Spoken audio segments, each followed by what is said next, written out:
We're a nation of jet-setters.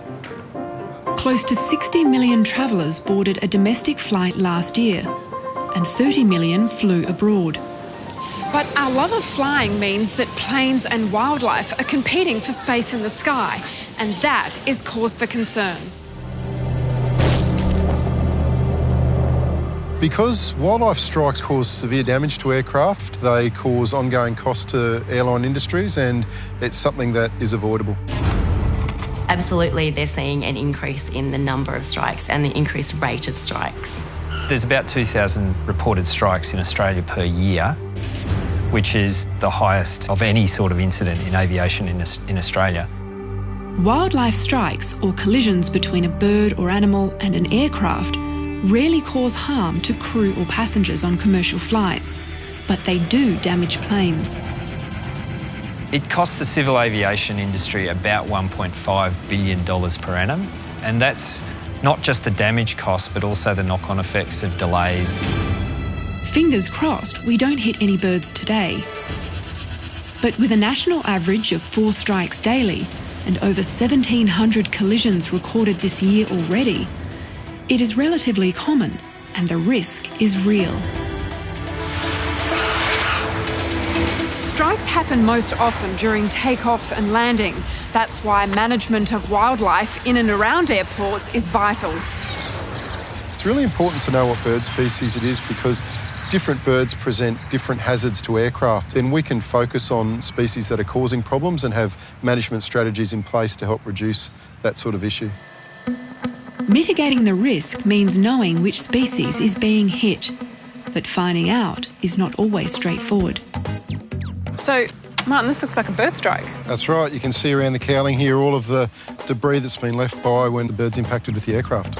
Obviously, we don't have a full carcass here to work with, but we've got enough remains that have smeared onto the cowling here that we can take a good sample. It's kind of like the whodunit of a crime scene. All we're left with is blood and debris, so we can send that to a DNA laboratory and get the information we need.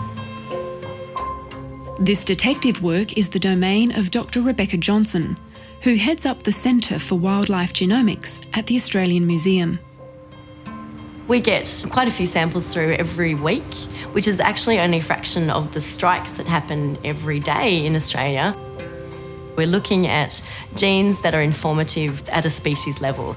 They inform how they're related to other animals. So that's actually part of our core science that we do here at the museum. And identifying unknown animals fits in really well with that. In addition to its genomics capabilities, the Australian Museum has access to another unique resource. We have an incredible collection here, so we have a lot of animals, 18 million specimens in fact. And in our group, which is the genetics group, we have about 100,000 tissue samples taken from those animals, and we use DNA that we extract from those known reference materials to identify an unknown sample that's brought into the laboratory. Rebecca shows me one such case. They start by sequencing the sample DNA. So once you've got that, then you can compare that to a catalogue? Yes, that's correct. And then we conduct a series of calculations that see how related it is to other species on our database and hopefully come up with a species level match. And so 100% of the time it fits into this group of species here, which is a single species, Ardea novae hollandiae. So what's that and commonly that's known a as? white-faced heron. Right, okay. So that's a fairly big... Quite a big bird. Big bird that you wouldn't want to run you'd into. notice if you ran into that. But identifying the species is just the first step. Gold Coast Airport runs a 24/7 operation to keep the airspace and runways clear of animals. With dispersal, we get out on the airfield with a number of different devices. The gun is one technique that we have that allows us to use pyrotechnics. They can project a very loud noise quite a long distance, and it's a really effective tool for use against birds, but it doesn't harm them. But Gold Coast Airport has another unique approach to combat the problem. Australia's first purpose-trained birdstrike dog. Wait. We brought Joe, the wonder dog, onto the team, and he's fantastic. Okay, Joe. Heel. Yep. Joe essentially adds a predatory influence to the program. So the bird population see Joe as simply a predator, like a fox or something like that. And so the birds are wary in that area and they'll move away from it. Here's another tool in my kit of dispersal tools when it comes to moving birds off the airport. Where's the birds, mate? Go out!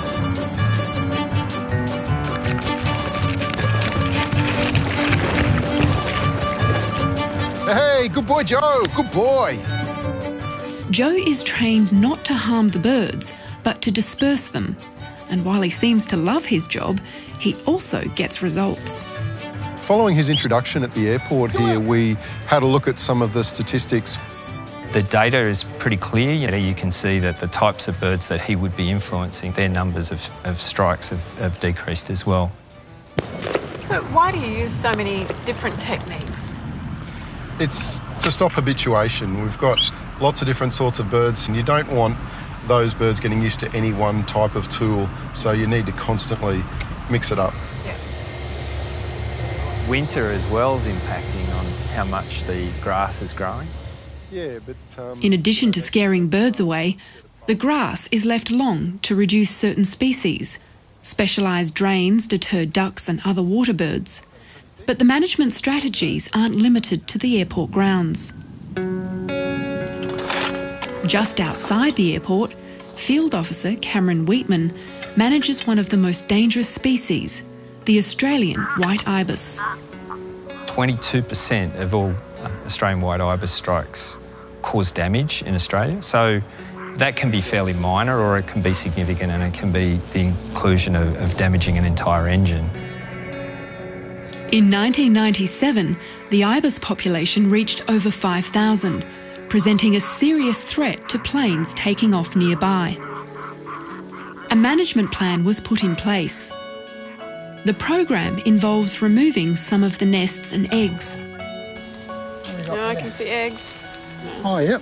Yep. We've got 2 to 3. Yeah, we've got 3. That usually means we've got a lot of food source around and they're able to breed, you know. The program successfully reduced the population by 60%. Almost there. There it comes. Hey. we are part of a growing community of people who work at airports all around the world who are working at mitigating wildlife strikes with aircraft. I think we've been getting better at it and understanding the issue more, and we're moving now into new technologies that are taking the fight against birds, I guess, out of the airports and into the skies, where we can help to actually have aircraft and birds avoiding each other. So hopefully that's more of the future.